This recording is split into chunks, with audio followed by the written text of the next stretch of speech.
It's a common pattern in many workplaces. Ambitious plans for major improvements are announced, but months later, the outcome is often much smaller than what was promised.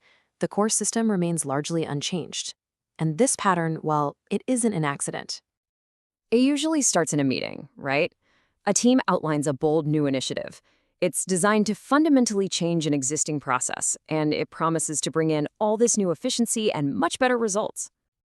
So weeks go by, then months. Resources get allocated. Teams put in the effort, dedicating their time to this big initiative. But the final result, when it finally arrives, often isn't a new system at all. It's just a minor modification to the old one. The way things are done stays pretty much the same. It's easy to look at this familiar outcome and think of it as a failure of the project, or maybe the team, but it's not.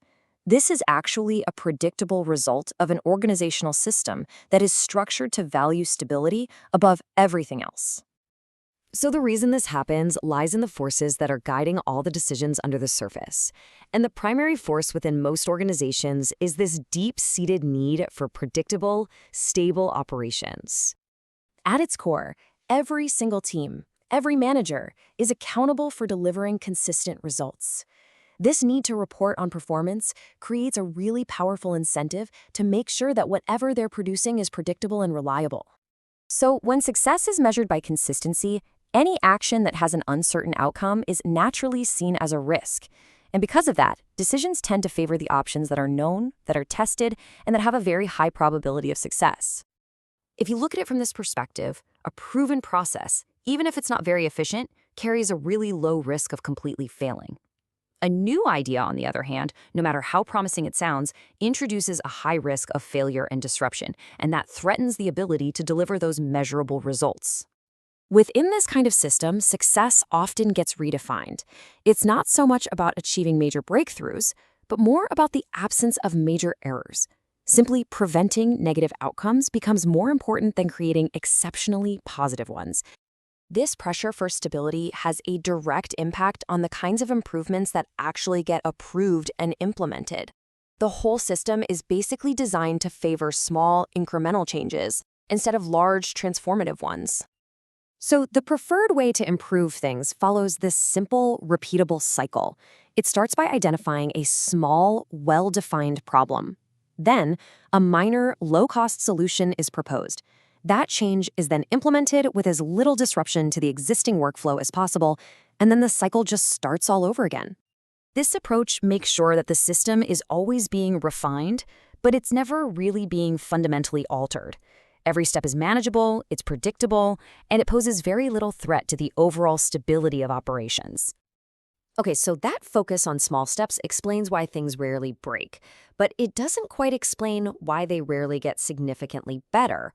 The answer to that lies in the power of decisions that were made a long time ago.